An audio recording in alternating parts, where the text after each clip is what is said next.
Hi friends, welcome to the movie review of Bama Kalapun 2, acted by Premani, Sharath Kapoor and Saranya.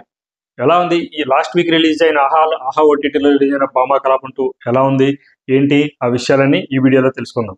అయితే ఇప్పటివరకు నా channel ఎవరైనా subscribe చేసుకోకపోతే please subscribe to my channel.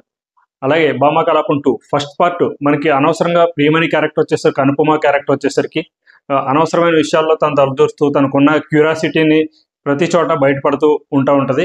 అలాగే తన ఒక ప్రాబ్లంలో ఆ క్యూరియాసిటీ వల్ల తన ఒక ప్రాబ్లంలో ఇరుక్కోవడం, దాని నుంచి ఎలా బయటకు వచ్చింది అనేదే మనకి ఫస్ట్ పార్ట్ అంతా చూపించారు. ఇకపోతే సెకండ్ పార్ట్కి వచ్చేసరికి దానికి భిన్నంగా అక్కడి నుంచి వాళ్ళు ఆ ప్లేస్ నుంచి వేరే ప్లేస్కి రావడం, ఆ ప్లేస్లో తన భర్త కూడా వార్నింగ్ చేయడం, నువ్వు అటువంటి అనవసరమైన విషయాల్లో నువ్వు తలదోర్చుకొని చెప్పడం, ఇటువంటి సీన్తో స్టార్ట్ అవుతుంది. అయితే మనకి ఫస్ట్ పార్ట్ కంపల్సరీ చూడాలా అని అంటే అవసరం లేదండి. ఫస్ట్ పార్ట్ మనం కంపల్సరీ చూడాల్సిన అవసరం అయితే లేనే లేదు.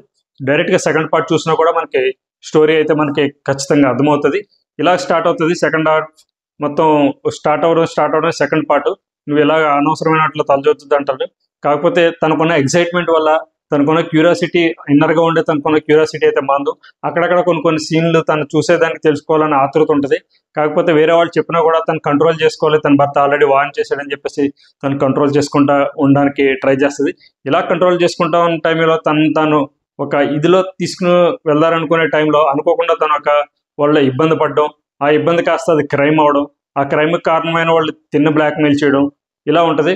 తను బయటపడాలంటే తను ఏం చేయాలన్నది తన ద్వారా వాడుకుని వేరే ఒక రాబరీకి ప్లాన్ చేయడం, ఇలా జరుగుతూ ఉంటుంది first half of the movie అంతా.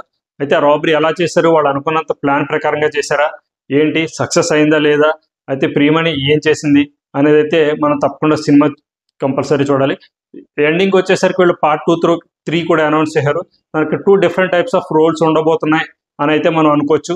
ఎండింగ్లో చిన్న ట్విస్ట్ వల్ల సినిమా అంతా బాగానే ఉంది. ప్రియమణి యాక్టింగ్ బాగుంది, శరణ్య యాక్టింగ్ బాగుంది. లేకపోతే శరత్ కపూర్ తను కూడా అక్కడక్కడ 1-2 బోల్డ్ సీన్స్ కనపడినా కూడా మనకి పెద్దగా ఇంపాక్ట్ అయితే ఏముండదు, సినిమా మీద ఇంపాక్ట్ అయితే ఏముండదు. అలా నార్మల్గా వెళ్ళిపోతే తప్పకుండా ఇది ఫ్యామిలీతో అయితే గ్యారంటీగా చూడొచ్చండి.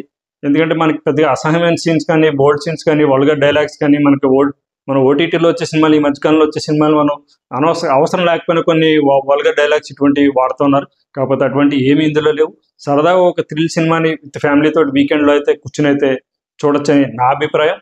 సో మీరు ఆల్రెడీ సినిమా చూస్తుంటే మీకు ఎలా ఉందనేది కింద కామెంట్ సెక్షన్లో కమెంట్ చేయండి. నా రివ్యూ మీకు నచ్చినట్లయితే ఒక లైక్ చేయండి. సబ్స్క్రైబ్ చేసుకోకపోతే please subscribe to my channel. Bye.